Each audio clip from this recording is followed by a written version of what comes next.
สวากขาโตภะคะวะตาธัมโม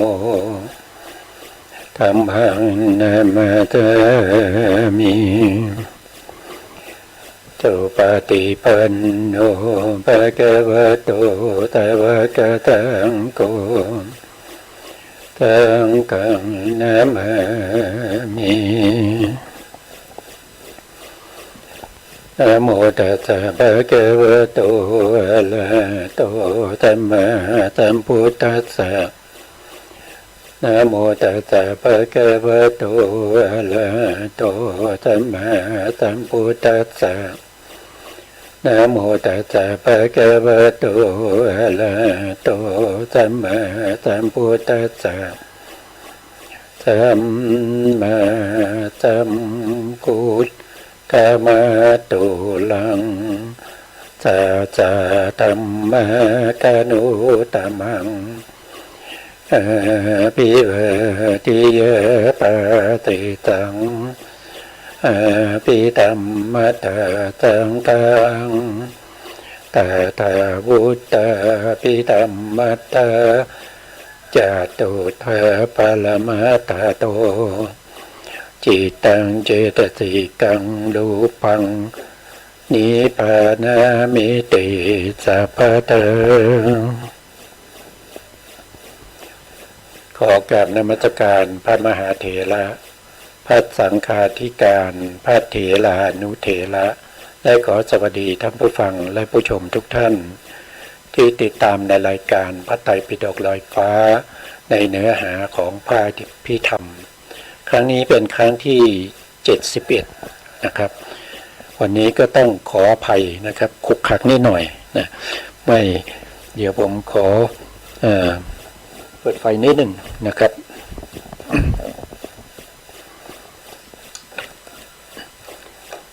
ซึ่งวันนี้ที่จริงแล้วก็ได้เข้ามาเตรียมรายการนานละแต่ว่าหมอยุ่งกับเนื้อหาข้อมูลที่ดีจะนำมาเสนอท่านผู้ฟังนะครับก็เลยทำให้เสียเวลาไปนิดหนึ่งนะต้องขออภัยด้วยนะก็ยังไงก็ตามนะครับวันนี้เราก็ยังพูดถึงในเรื่องของอธิบดีนะอธิบดีก็จะมีอยู่4อย่างนะครับมีฉันทาธิปตินะก็คือฉันทะเจตสิกที่เป็นใหญ่เป็นผู้เข้าถึงความเป็นอธิบดี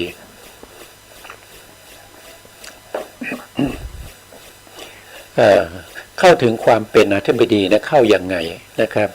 ก็คือฉันทะเจตสิกนี้จะต้องเกิดกับจิตที่ทำหน้าที่ชวนะ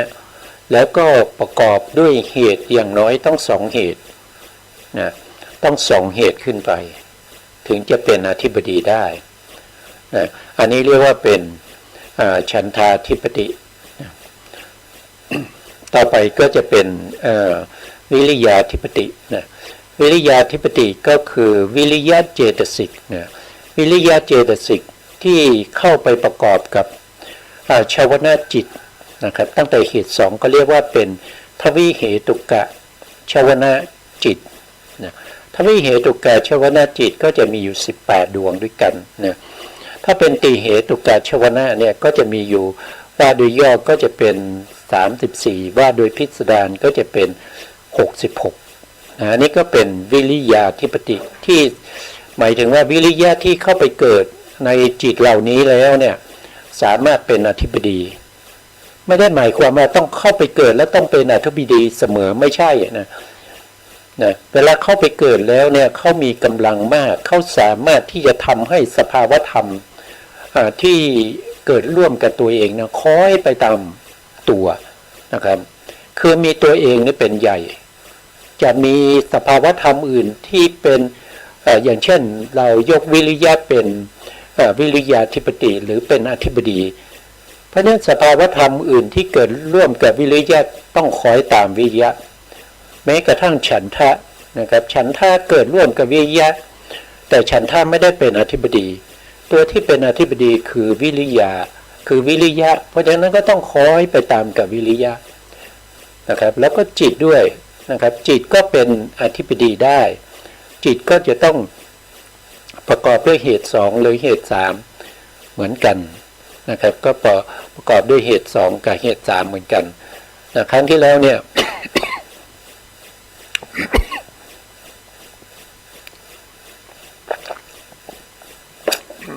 ต้องขออภัยครับช่วงนี้อาการไม่ค่อยดี ก็เลยมีโรคประจำตัวนะครับเป็นหอบหืดนะเพราะฉะนั้นก็เลยแพ้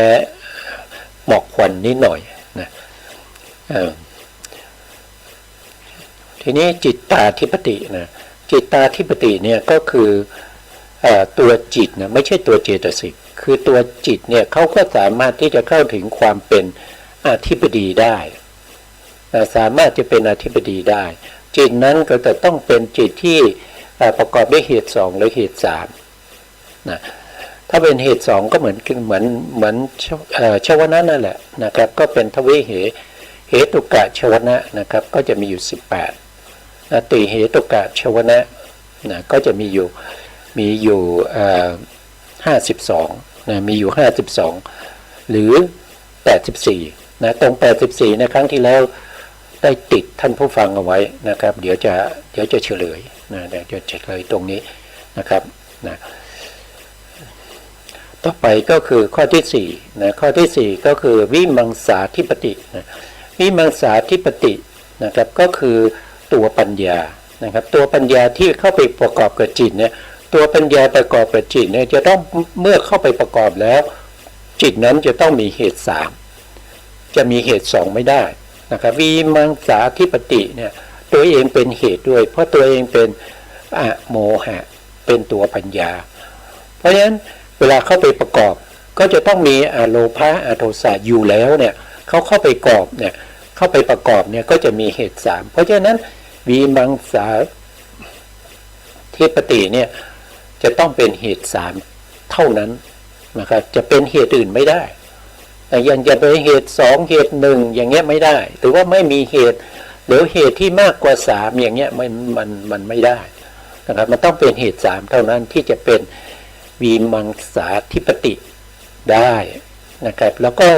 ตัวที่เป็นใหญ่ก็คือตัวปัญญาเจตสิกที่เกิดในติเหตุกะชวนะจิต34หรือ66เขาถึงสามารถเป็นอธิปดีได้แล้วสภาวธรรมนั้นก็ต้องคอยตามตัวปัญญาไปฉันทะมีไหมในติเหตุกะชวนะที่มีวิมังสาหรือปัญญานี้เป็นอธิปดีมีแต่ฉันทะไม่มีกำลังนะครับก็ต้องคอยไปตามวิมังสาธิปติวิยะมีไหมวิยะก็มีแต่วิยะเข้าไม่ถึงความเป็นอธิปดีตอนนี้ตัวที่เป็นอธิปดีคือวิมังสาธิปติเพราะฉะนั้นสภาวธรรมทั้งหลายต้องคอยไปตามวิมังสาธิปตินะครับไม่เหมือนกับอินทรีย์นะไม่เหมือนกับพละนะพละกับอินทรีย์เนี่ยเขาสามารถที่จะเป็นอินทรีย์ได้พร้อมๆกันอย่างเช่นอินทรีย์5เนี่ยสัตทินทรีย์วิริยินทรีย์สตินทรีย์สมาตินทรีย์หรือปานินทรีย์เนี่ยทั้ง5องค์นี้เกิดในจิตดวงเดียวกัน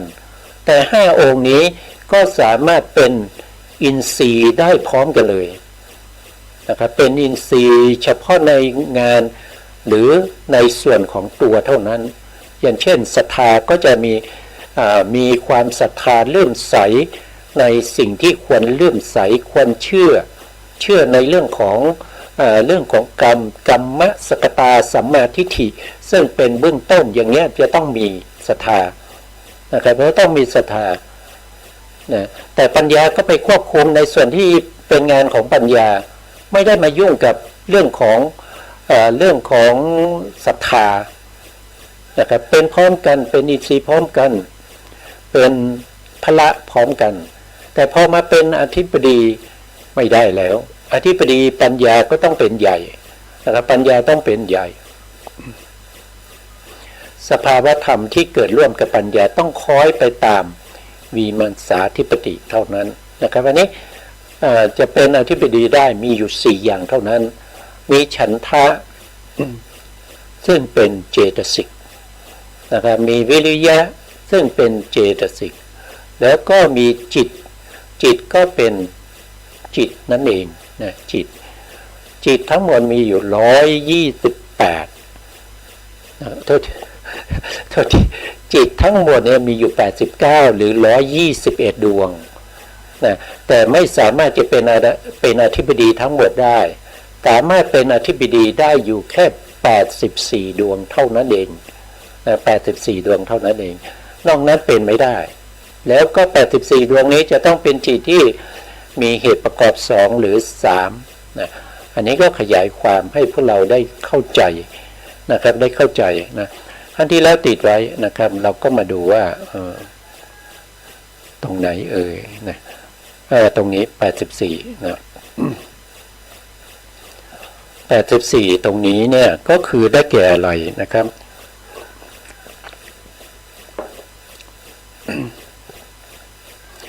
ก็คือได้แก่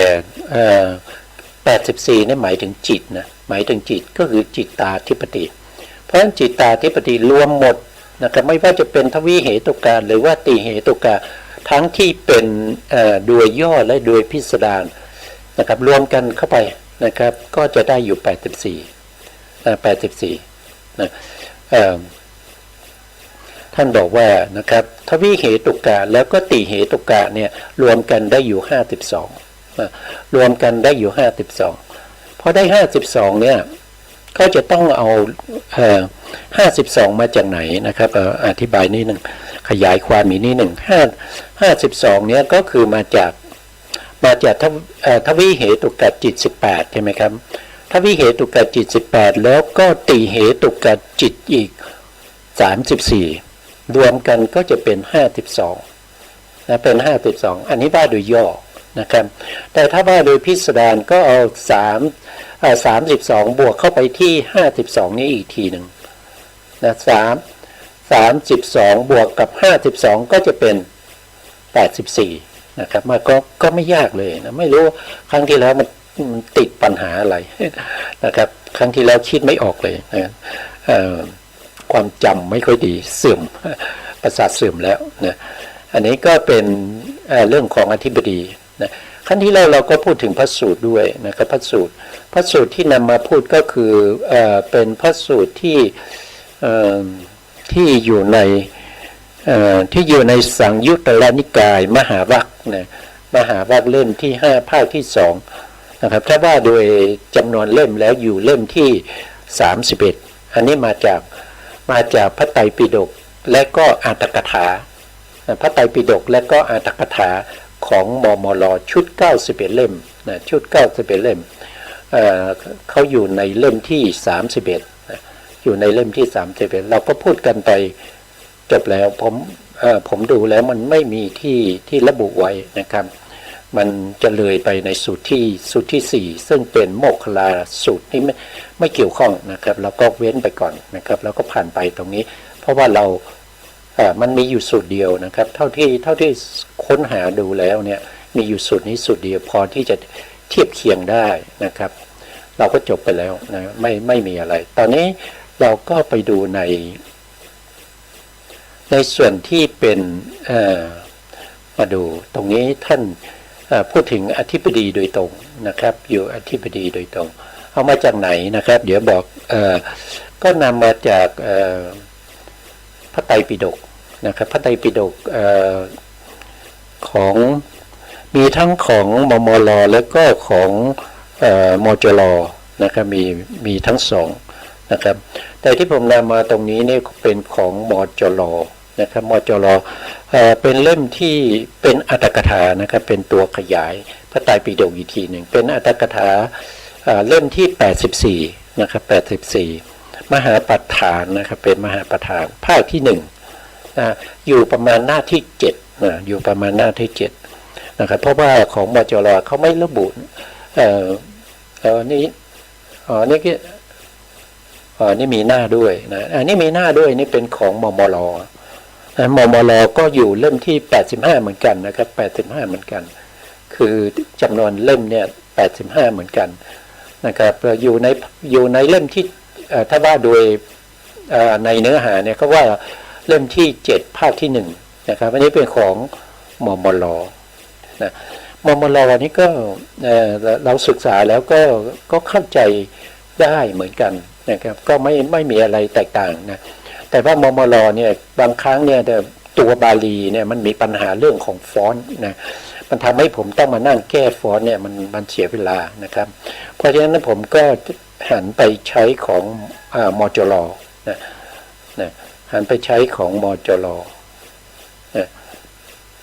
นี่เป็นของมจลนะครับอยู่ที่เล่มที่85เหมือนกันเป็นอรรถกถาอภิธรรมนะมหาประธานภาคที่1นะแต่มีปัญหาเขาไม่ระบุหน้าไว้ของมจลนะครับของมจลไม่ระบุหน้าไว้แต่ถ้าใครมีหนังสือนะครับมีหนังสืออรรถกถานะอรรถกถาของ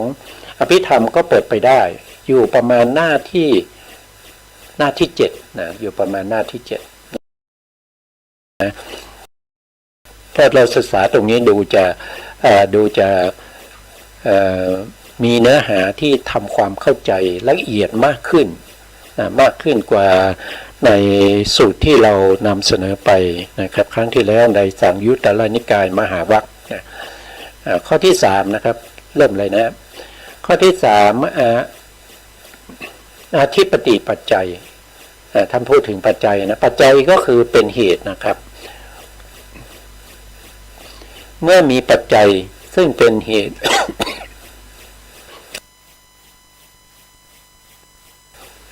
ซึ่งมีปัจจัยเป็นเหตุเพราะฉะนั้นก็ต้องมีผลนะครับผลนั้นเราจะเรียกว่าเป็นปัจจยุบันนะครับเวลาเราศึกษาในเรื่องของเหตุเนี่ยเราก็ต้องรู้ถึงปัจจัยด้วยรู้เหตุรู้ปัจจัยก็ต้องรู้ผลด้วยผลนั้นคือปัจจยุบันแล้วก็จะมีสภาวธรรมอย่างหนึ่งที่มันนอกเหนือไปจากถ้าว่าอย่างนั้นก็ไม่ถูกนะครับเขาเรียกว่าเป็นปัจจนิกปัจจนิกนี้คือนอกเหนือไปจากผลมั้งนะนอกเหนือไปจากผลนะครับก็คือไม่ใช่ผลนะเรารายละเอียดเราก็จะศึกษากันต่อไปนะครับว่ามันเป็นยังไงนะครับข้อที่3อธิปติปัจจัยนะธรรมที่ช่วยอุปการะโดยอาจว่าเป็นใหญ่ที่สุดนะท่านบอกว่าเป็นใหญ่ที่สุดนะชื่อว่าอธิปติปัจจัยนะ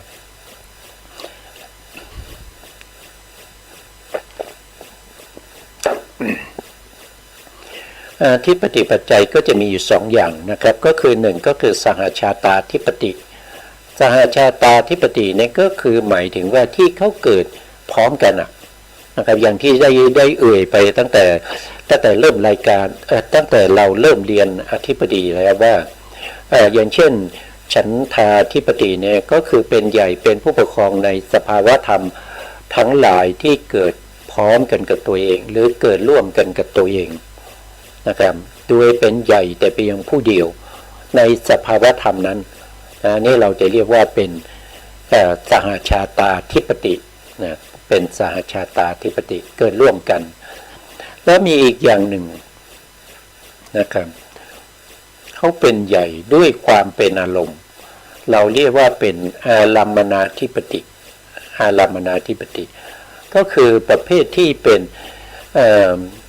นอารมณ์นะครับเป็นอธิปติอารมณ์ที่สามารถจะดึงจิตและเจตสิกเนี่ยน้อมไปหาตนนะครับน้อมไปหาตน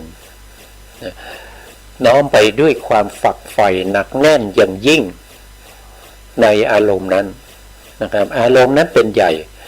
สามารถที่จะดึงเราไปได้นะครับก็เรียกว่าเป็นอารัมมนาธิปติยกตัวอย่างอุปมาอุปไมยก็เหมือนกับว่าตอนนี้เรากำลัง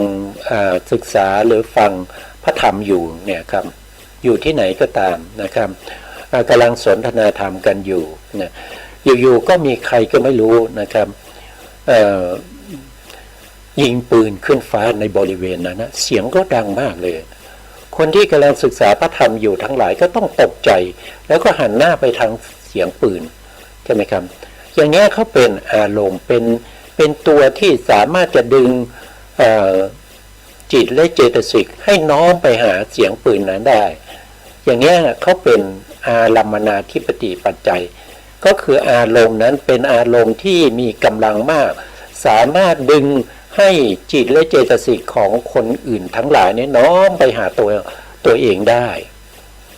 นี่เรียกว่าเป็นอารัมมนาธิปติปัจจัยนะครับต่อไปต่อไป ในสองอย่างนี้ทำสี่อย่างคือฉันทะวิริยะจิตตะและวิมังสาผู้ศึกษาพึงอันนี้ เราพึงทราบนะครับว่าสหชาตาธิปติเพราะบาลีว่านะครับมีบาลีด้วยนะฉันทาธิปตินะเป็นปัจจัยช่วยอุปการละแก่อาธิปติปัจจัยของเป็นปัจจัยด้วยอำนาจอาธิปติปัจจัยได้แก่ธรรมที่สัมปยุตกับฉันทานั้นและแก่รูปที่มีฉันทะนั้นเป็นสมุฏฐานรูปที่มีฉันทะเป็นสมุฏฐาน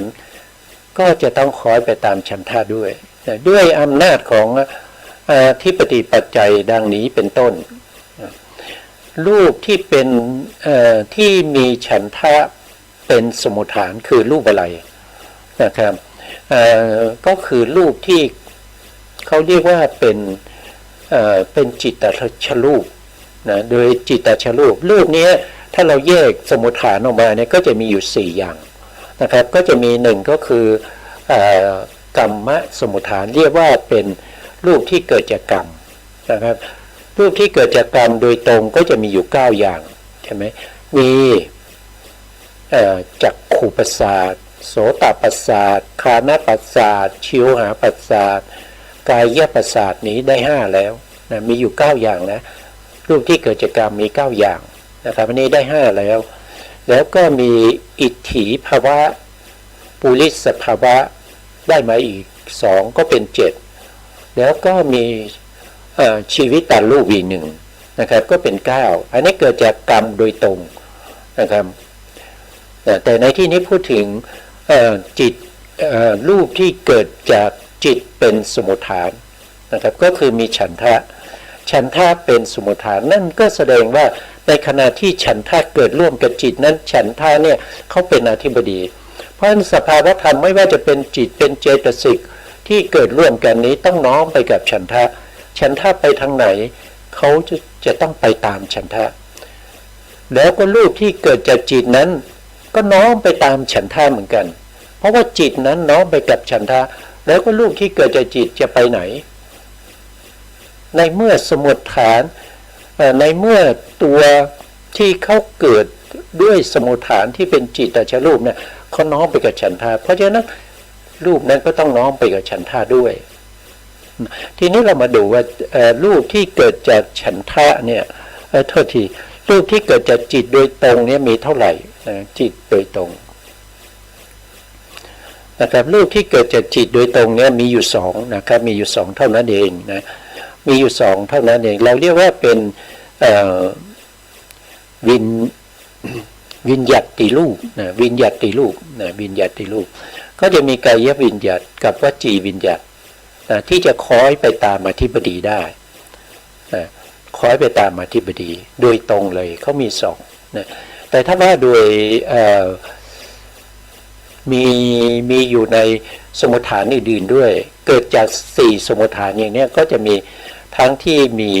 จิตตชรูปด้วยแต่4สมุฏฐานเหล่านี้เนี่ยมันก็มีสมุฏฐานอื่นปะปนอยู่เพราะฉะนั้นก็ไม่ตรงก็ไม่เอามาในที่นี้นะเราเอาเฉพาะกายวิญญัติกับวจีวิญญัติก็พอแล้วที่เป็นตัวที่น้อมไปกับฉันทะโดยตรงกายวิญญัติก็คือการเคลื่อนไหวอิริยาบถทั้งหลายที่มีสื่อความหมายในการเคลื่อนไหวอิริยาบถนั้นให้ผู้อื่นได้รู้ว่าผู้ที่เคลื่อนไหวอิริยาบถนั้นเขาต้องการอะไรอย่างเช่นเขายกมือขึ้นและกวาดมืออย่างเนี้ยนะครับก็หมายความว่าอย่างไงก็คือหมายความว่าเรียกให้ผู้ที่กำลังอยู่ต่อหน้านี้เข้ามา นะครับเข้ามาหาอย่างเนี้ยนะครับเข้ามาหาอย่างเนี้ยปัจจุบันก็จะมีเขาเรียกว่าขอความช่วยเหลือนะครับก็จะมีอย่างเงี้ยนะครับพับหัวแม่มือนะครับแล้วก็กวักอย่างเงี้ยนะครับเขาบอกว่าขอช่วยด้วยนะครับช่วยด้วยนะเป็นความหมายนะเป็นความหมายด้วยเขาไม่ออกเสียงนะครับเขาไม่ออกเสียงเขาขอความช่วยเหลือนะถ้าใครพบอย่างนี้ก็ช่วยได้ก็ต้องขอความกรุณาช่วยเขาด้วยนะอาจจะเป็นการทำบุญนะครับว่าเขาอาจจะตกอยู่ในที่ลำบากนะครับให้เราช่วยนะอย่างเงี้ยอย่างนี้แล้วก็อย่างนี้แล้วก็อย่างนี้นะครับอันนี้ก็คือรูปที่เกิดจากสมุฏฐานที่เป็นฉันทะนะครับพูดง่ายๆพูดโดยตรงกับฉันทะนะครับจริงๆแล้วก็เขาเรียกว่าเป็นจิตตชรูปนะจิตตชรูปก็คือสภาวะธรรมที่อยู่ในจิตนะทั้งหมดนะใครเป็นอธิบดีรูปนั้นก็ต้องคอยไปตามอธิบดีนั้นเพราะว่าจิตก็ต้องคอยไปนะครับจิตเป็นอธิบดีก็โดยตรงเลยนะแต่ถ้าฉันทะเป็นอธิบดีจิตก็คอยไปตามกับฉันทะแต่วิริยะเป็นอธิบดีจิตก็ต้องคอยไปกับวิริยะถ้าวีมังสาเป็นอธิบดีจิตก็ต้องคอยไปกับวิริยะเพราะฉะนั้นในที่นี้ท่านก็เลยสรุปเอาง่ายๆว่าได้แก่รูปที่มีฉันทะนะฉันทะรูปที่มีฉันทะนั้นเป็นสมุฏฐานแต่ถ้าเราไปดูในปรมัตถธรรมแล้วรูปที่มีฉันทะเป็นสมุฏฐานมันไม่มีมันมีแต่จิตเป็นสมุฏฐานนะครับจริงๆแล้วคือท่านพูดในฐานะที่กับคนที่รู้และก็เข้าใจนะครับก็เลยพูดว่าฉันทะเป็นสมุฏฐานนะด้วยอำนาจของอธิปติปัจจัยนะด้วยอำนาจของอธิปติปัจจัยดังนี้เป็นต้นนะครับก็แลอธิปติปัจจัยนั้นนะอธิปติปัจจัยนั้นย่อมไม่เกิดคราวเดียวกันนะก็คือหมายถึงว่าเขาไม่เกิดพร้อมกันนะในจิตเดียวกันเนี่ยในคราวเดียวกันเนี่ยฉันทาธิปติก็มีวิริยาธิปติก็มีจิตตาธิปติก็มีมังสาธิปติก็มีไม่เป็นอย่างนั้นนะ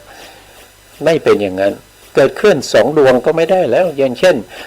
ฉันทาธิปติกำลังเกิดอยู่แล้วก็จิตก็เป็นอธิบดีด้วยเรียกว่าจิตตาธิปติเกิดพร้อมกันทั้งสองเลยทั้งที่เป็นฉันทาธิปติแล้วก็จิตตาธิปติอย่างนี้ไม่มีนะไม่มีต้องอย่างใดอย่างหนึ่งเท่านั้นนะตามที่ท่านได้แสดงไว้ในที่นี้นะในเวลาใดจิตทำฉันทะเป็นธุระนะจิตทำฉันทะเป็นธุระคือเป็นหัวหน้าเป็นเวลาเป็นไปในเวลานั้นฉันทะเป็นอธิบดีแต่วิริยะจิตตะวิมังสานอกนี้หาเป็นอธิบดีด้วยไม่ก็คือเป็นไม่ได้แม้ในอธิบดีที่เหลือนอกนั้นก็เหมือนกันนะก็คือถ้าวิริยะเป็นใหญ่ทุกไม่ว่าจะเป็นฉันทะเป็นจิตตาวิมังสาก็ต้องน้อมไปตามวิยะอย่างนี้นะครับก็อันนี้เรารู้แล้วนะพูดบ่อยๆนะส่วนรูปทั้งหมดรูปก็คือจิตกับเจตสิกเป็นรูปเป็นรูปถ้าเรามุ่งหมายเอาเฉพาะจิตเจตสิกนั่นแสดงเราไม่ได้พูดถึงรูปเลยเราพูดถึงเฉพาะจิตก็เป็นรูปนะรูปธรรมรูปธรรมเป็นรูปธรรม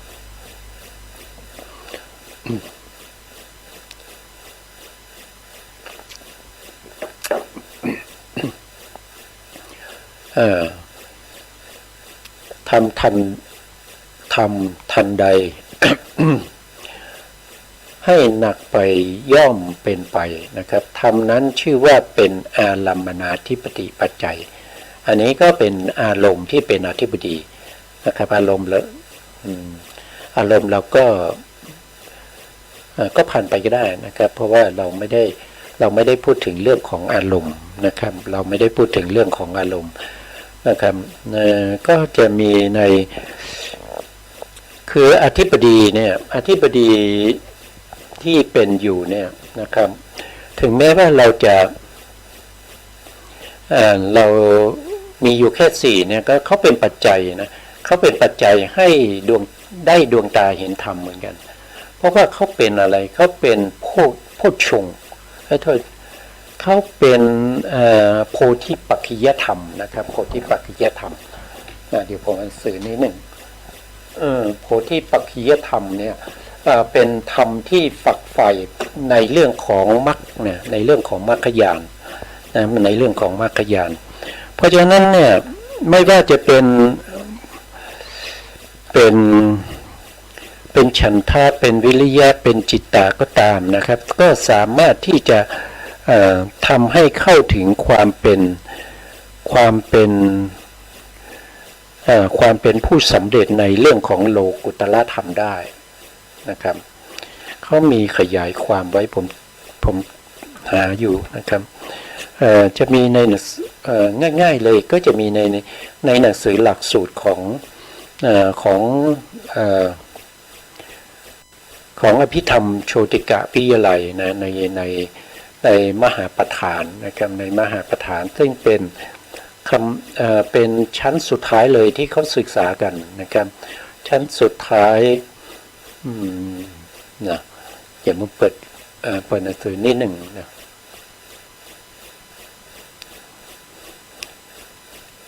หนังสือนี้ก็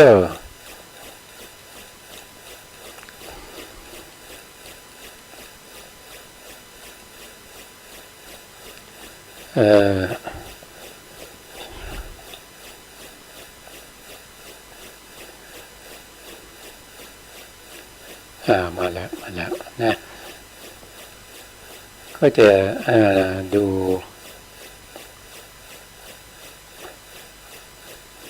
อยู่ในหน้าที่51นะ51อยู่ตรงนี้นะครับเรามาดูตรงนี้นะตรงนี้ท่านได้บอกไว้นะครับตรงเนี้ยนะในบรรดาพระอรหันต์4 องค์นะ4 องค์หมายถึงว่าในสมัยพุทธกาลเนี่ยพระภิกษุ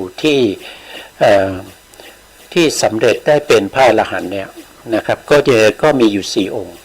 4 องค์นี้หมายความว่าเขาได้เป็นพระอรหันต์ด้วยการใช้ฉันทะนะครับใช้ฉันทะใช้วิริยะใช้จิตตะในการที่จะเจริญวิปัสสนาแล้วก็สามารถที่จะทำให้เขาเนี่ยได้เป็นพระอรหันต์ได้นะก็มีบาลีรับรองอยู่นะครับท่านบอกว่ามาจากไหนมาจากมหาวัคสังยุตตรนิกาย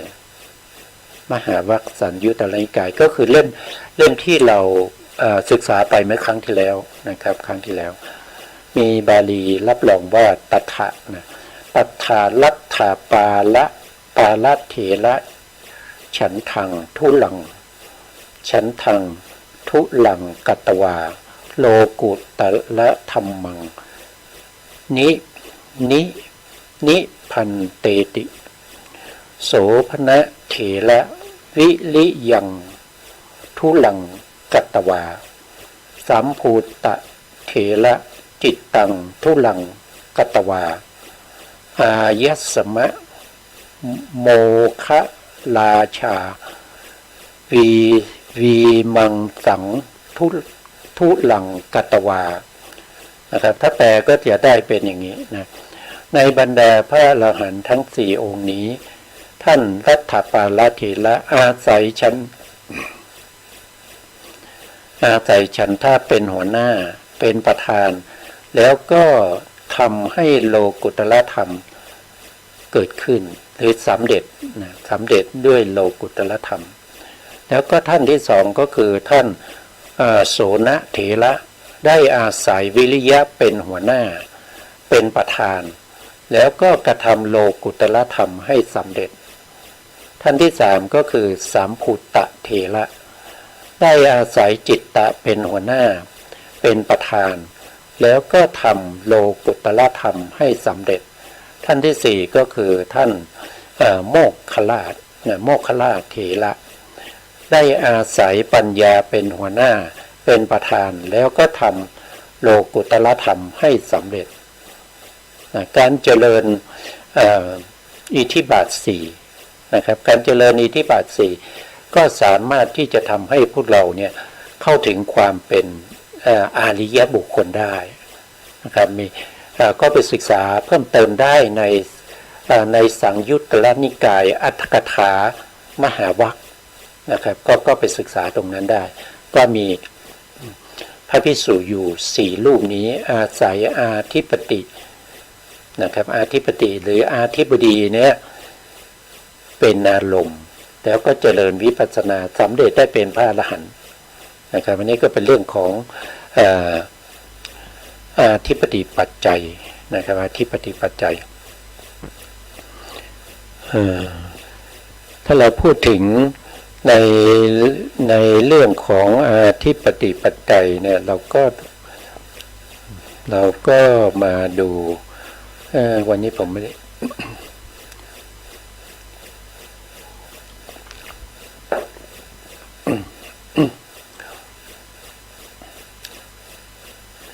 แล้วก็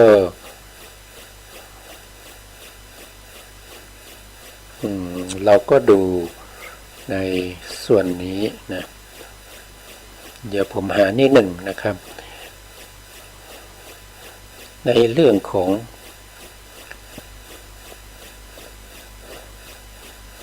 คืออธิปติปัจจัยเนี่ยเป็นสภาวธรรมที่เป็นใหญ่เป็นผู้ปกครองเป็นสภาวะที่จะมีธรรมอื่นเหนือกว่านี้ไม่ได้นะเหนือกว่านี้ไม่ได้เขาจะต้องเป็นใหญ่แต่เพียงผู้เดียวในสภาวธรรมทั้งหลายนะครับอย่างเช่นประเทศก็จะมีประมุขใช่ไหมครับประมุขก็จะเป็นใหญ่นะครับไม่ว่าจะเป็นประเทศไหนเขาก็มีประมุขนะครับนะ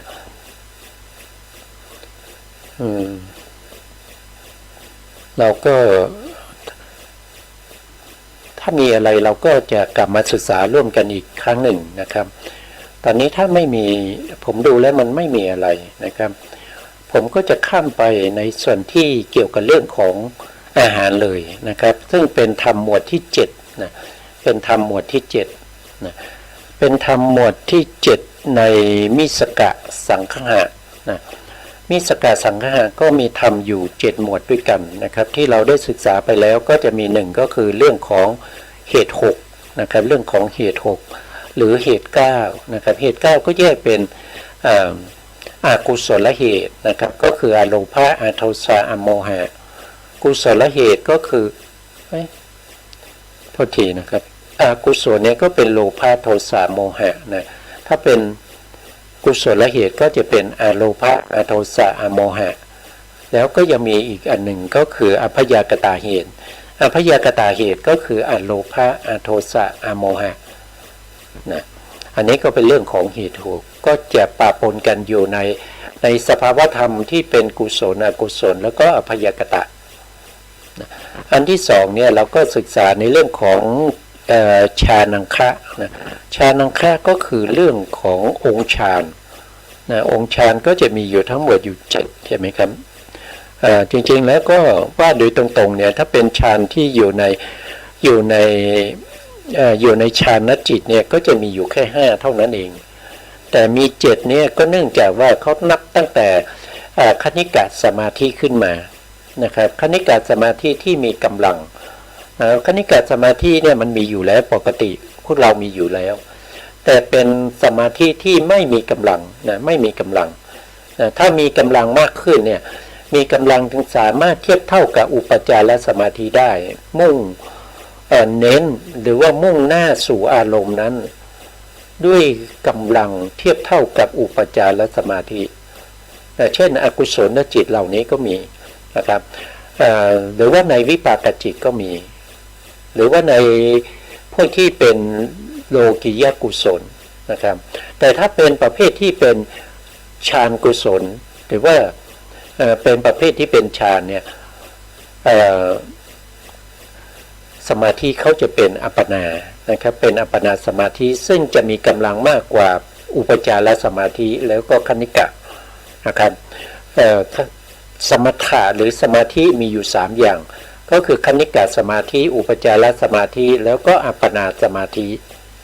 นะก็จะเป็นเมื่อเราพูดถึงตั้งแต่คณิกะสมาธินั่นแสดงว่าเป็นมิสกะนะครับเพราะว่ามีองค์ฌานที่ปะปนอยู่ในอกุศลด้วยนะองค์ฌาน นะองค์ฌานที่เป็นที่เข้าถึงความเป็นอัปปนาเนี่ยก็จะมีอยู่5อย่าง5อย่างนั้นก็คือได้แก่วิตกวิจารปิติสุขเอกคตาก็จะมีอยู่5อย่างแต่ในที่นี้เราศึกษามีทั้งที่เป็นเขาเรียกว่าเป็นโทมนัสเวทนาโทมนัสเวทนาโสมนัสเวทนาแล้วก็อุเบกขาเวทนานะครับก็เลยทำให้องค์ฌานในที่นี้เนี่ยเพิ่มองค์มาเป็น7องค์นะข้อธรรมข้อที่3หรือหมวดที่3เนี่ยก็คือได้แก่มัคคังคะมัคคังคะก็จะมีอยู่12นะมัคคังคะมีอยู่12ก็คือนะครับก็คือ1ก็คือสัมมาทิฏฐินะสัมมาทิฏฐิก็เป็นส่วนที่ประกอบกับจิตประเภทที่เป็นโสภณจิตนะไม่ประกอบในส่วนที่เป็นอาโสภณะอาโสภณะก็คือได้แก่อกุศลแล้วก็อเหตุกะนะอเหตุกะวิบากโทษทีอเหตุกะจิตนะอเหตุกะจิต18นะแล้วก็อกุศลจิต12รวมกันก็จะเป็น30อันนี้เราเรียกว่าเป็นอาโสภณจิตแต่ก็จะไม่มีประเภทที่เป็นสัมมาทิฏฐิสัมมาทิฏฐิสัมมาสังกัปปะ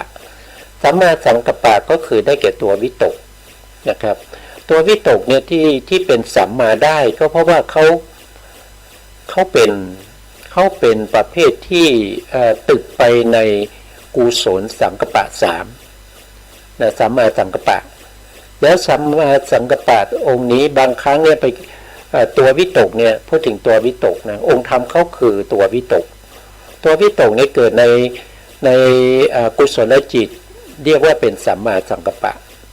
ว่าโดยองค์มรรคเนี่ยแต่ถ้าไปเกิดในอกุศลเราก็เรียกว่าเป็นมิจฉาสังกัปปะก็ตึกไปในเรื่องของกามวิตกนะครับตึกไปในเรื่องของพยาปาทาวิตกตึกไปในเรื่องของวิหิงสาวิตกนะครับก็ตึกไปในเรื่องเหล่านี้ก็เป็นมิจฉาสังกัปปะนะนี่เป็นองค์ที่2ส่วนองค์ที่3นั้นก็คือได้แก่สัมมาวาจานะครับสัมมาวาจาเขาจะประกอบเฉพาะในส่วนที่เป็นโสภณะเท่านั้นในอโสภณจิตเนี่ยนะครับในส่วนที่เป็นอโสภณะเนี่ยจะไม่มีสัมมาวาจานะสัมมาวาจาก็เป็นไปในวจีสุจริตที่เว้นไปจากวจีทุจริตทั้ง4นะแล้วก็สัมมากัมมันตะสัมมากัมมันตะก็เป็นเฉพาะในส่วนที่เป็นโสภณะไม่มีในอโสภณะสัมมากัมมันตะก็คือการเว้นจากกายทุจริต3นะกายทุจริต3เว้นจากการฆ่าสัตว์ลักทรัพย์ประพฤติผิดในกามอันนี้เป็นสัมมากัมมันตะแล้วก็องค์ที่5ก็คือได้แก่สัมมาอาชีวะสัมมาอาชีวะก็เป็นไปในอาชีพที่เว้นจากวจีทุจริต4เว้นจากกายทุจริต3ประกอบอาชีพเหล่านี้นะครับต้องเว้นอย่างนี้นะครับแล้วก็เว้นจากการประกอบอาชีพที่เกี่ยวกับเรื่องของการค้ามนุษย์นะเรื่องของการค้ายาเสพติดยาสุราทั้งหลายนะแล้วก็ยาพิษนะครับแล้วก็ค้าอาวุธนะค้ามนุษย์นะพวกนี้นะเป็นสภาวธรรมเป็นอาชีพที่ต้องห้ามนะเป็นอาชีพต้องห้ามเราไม่ควรทำถ้าเราทำนั่นแสดงว่าเราไม่มีสัมมาอาชีวะเราไม่มีสัมมาอาชีวะสัมมาอาชีวะก็เป็นเจตสิกดวงหนึ่งประกอบเฉพาะในโสภณะเท่านั้นนะครับประกอบอยู่ในเฉพาะในโสภณจิตเท่านั้นอันนี้องค์ที่5องค์ที่6ก็คือได้แก่ตัววิริยะวิริยะนี้สามารถประกอบในอกุศลก็ได้ประกอบในกุศลก็ได้แต่ถ้า กอบในกุศลเราก็เรียกว่าเป็นสัมมาวายามะสัมมาวายามะตรงนี้ก็ให้เป็นไปในสัมมาประธานสี่นะครับผู้ที่มีสัมมาวายามะต้องเป็นไปในสัมมาประธานสี่สัมมาประธานสี่ก็คือมีความพยายามในการละอกุศลที่เกิดขึ้นในใจสองมีการป้องกันอกุศลที่ละไปแล้วไม่ให้มันเกิดขึ้นกีดกันป้องกันไม่ให้เกิดนะพยายามให้กุศลที่ยังไม่เกิดให้เกิดขึ้นนะให้เกิดขึ้นเมื่อกุศลเกิดขึ้นแล้วก็เป็นข้อที่สี่นั่นก็คือต้องมีความพยายามในการที่จะจำลงไว้หรือว่าทำให้เจริญยิ่งขึ้นไปนะครับให้กุศลธรรมที่เกิดขึ้นนั้นตั้งมั่นเจริญยิ่งขึ้นไปอันนี้ก็เป็นสัมมาวายามะแต่ถ้าเป็นมิจฉาวายามะก็คือตัววิริยะไปประกอบร่วมกับอาโสภณจิตนะอาโสภณจิตเป็นไปในความเพียรผิดนะครับเพียรผิดนะเป็นมิจฉาวายามะนะนี่เป็นองค์ที่6นะองค์ที่7ก็คือได้แก่สัมมาสติสัมมาสติเป็นไปในโสภณะเท่านั้นไม่เกิดกับอโสภณจิตแล้วให้เป็นไปในสติปัฏฐานทั้ง4สัมมาสตินี่ต้องเป็นไปในสติปัฏฐานทั้ง4นะข้อที่7นะครับองค์ที่8ก็คือสัมมาสมาธิสมาธิได้แก่เอกคตาเจตสิกเอกคตาเจตสิกประกอบได้ทั้งที่เป็นอกุศลและก็เป็นกุศลถ้าประกอบอยู่ในส่วนที่เป็นกุศลก็เป็นสัมมาสมาธิสัมมาสมาธิก็ให้ดูได้ในฌานทั้ง4ไม่ว่าเป็นปฐมฌานทุติยฌานตติยฌานจตุทัชฌานหรือปัญจมฌานนะแต่ถ้าประกอบอยู่ในอโสภณจิตนั้นก็คือได้แก่ความตั้งมั่นผิดนะความตั้งมั่นผิดนะครับหรือตั้งมั่นอยู่ในอารมณ์ที่ผิดนะครับติดอยู่ในเรื่องของการที่จะฆ่าสัตว์อย่างเงี้ยนะครับก็คิดถึงการฆ่าสัตว์อะไรพวกนี้น้อมไปในการฆ่าสัตว์นะครับพวกนี้จะเป็นมิจฉาสมาธิมิจฉาสมาธิแล้ว9ได้แก่ตัวทิฏฐิเจตสิกนะองค์9นะมรรคองค์9เป็นไปในส่วนที่เป็นอกุศลเท่านั้นเกิดร่วมกับโลภะมูลจิต4เรียกว่าทิฏฐิคตะสัมปยุตนะครับนะถ้าเรารวมองค์ธรรมแล้วเนี่ยก็จะได้9แต่ถ้าเราว่าโดยข้อธรรมเนี่ยก็จะได้อยู่12นะครับ12ก็คือมีสัมมาสังกัปปะเป็นได้ทั้งกุศลและก็อกุศลนะครับมีวิริยะสัมมาวิริยะนี่เป็นไปได้ทั้งกุศลและก็อกุศลก็คือสัมมาวายามะและก็มิจฉาวายามะแล้วก็จะมีสมาธินะครับเป็นไปได้ทั้งที่เป็นกุศลและก็อกุศลนะก็จะเรียกว่าเป็นมิจฉาถ้าเป็นไปในส่วนที่เป็นอกุศลก็เรียกว่ามิจฉาสมาธิเป็นไปในกุศลก็เรียกว่าสัมมาสมาธินะเพราะนี้3องค์นี้ก็คือตัววิตกตัววิริยะตัวเอกคตาเป็นได้ทั้งที่เป็นกุศลแล้วก็อกุศลนะครับก็มักมีองค์8ใช่ไหมครับบวกกับที่เป็นอกุศลอีก3ก็เป็น11นะครับเป็น11อกุศลก็ยังมีที่เป็นอกุศลอย่างเดียวไม่เป็นส่วนที่เป็นโสภณะนั่นก็คือทิฏฐิเจตสิกเป็นมิจฉาทิฏฐินะก็จะได้12พอดีอันนี้เรียกว่าเป็นมัคคังคะนะครับประกอบทั้งที่เป็นกุศลอกุศลแล้วก็เป็นอภยกตะนะทันที่หมวดที่4ก็คืออินทรีย์นะอินทรีย์ก็จะมีอยู่ทั้งหมด22อินทรีย์ด้วยกันนะก็จะมีทั้งที่เป็นรูปอินทรีย์มีอยู่8ว่าโดยองค์ธรรมรูปอินทรีย์มี8แล้วก็นามอินทรีย์มี8นะครับ8อย่างนี้รูปนี้ก็ขยาย ขยายไม่ได้แล้วมีแค่8นะครับแต่ที่จะขยายออกไปจนได้ถึง22นั่นคือนามินทรีย์นามินทรีย์ที่ขยายตรงไหนนะครับก็คือขยายตรงที่เป็นเวทนาสินสีเวทนาสินสีสามารถขยายออกไปเป็น5นั่นก็คือได้แก่สุขขินสีทุกขินสีสมนัตสินสีโทมนัตสินสีแล้วก็อุเบกขินสีก็เป็น5นะก็ได้อีกก็ได้จากเดิมมี8ใช่ไหมจากเดิมมี8บวกเข้าไปอีก4ก็เป็น12นะครับ12แล้วก็ไปขยายตรงที่เป็นปัญญาอีกเดิมปัญญาเนี่ยเรียกว่าเป็นปัญญินทรีย์แต่เมื่อขยายออกไปก็จะเป็นอนัญญาปัญญสามีตินทรีย์เกิดในโสดาปฏิมัคคจิตดวงเดียวตัวปัญญาเจตสิกที่ในโสดาปฏิมัคเรียกว่าเป็นอนัญญาปัญญสามีตินทรีย์ในส่วนที่เป็นผลจิตเบื้องต่ำ3แล้วก็มรรคจิตเบื้องบน3อันนี้จะเรียกว่าเป็นอัญญาตาวินทรีย์อัญญินทรีย์นะอัญญินทรีย์นะแล้วก็ในส่วนที่เป็นอรหันตผลก็เรียกว่าอัญญาตาวินทรีย์นะครับก็จะเพิ่มมาอีก2นะครับรวมแล้วก็จะเป็น22ทั้งรูปและนามนะครับที่เป็นอินทรีย์นะแล้วเราก็มาพูดถึงในส่วนที่เป็นพละก็มี9นะครับพละ9ก็คือศรัทธานะครับศรัทธาพละวิริยะพละสติพละนะสติพละสมาธิพละปัญญาพละได้5แล้วก็มี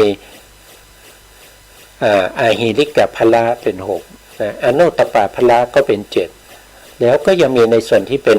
อกุศลนี่ก็เรียกว่าเป็นอาหิริกะพละอโนตปาพละรวมกันก็จะเป็นทั้งหมด9นะอธิปดีนะครับที่เราเพิ่งพูดไปก็จะมีอยู่4มีฉันทาธิปติวิริยาธิปติจิตตาธิปติแล้วก็วิมังสาธิปตินะแล้วก็ในหมวดสุดท้ายคือหมวดที่7ก็คือเรื่องของอาหารนะครับเรื่องของอาหารเนี่ยก็จะมีอยู่4นะครับมีอยู่4ใน4อย่างนี้จะเป็นรูปอาหาร1นะครับแล้วก็เป็นนามอาหารอยู่3นะรูปอาหารนะครับก็เรียกว่าเป็นกัปพลีกลาหารนะกัปพลีกลาหารก็คือรูปอาหารนะก็คือรูปอาหาร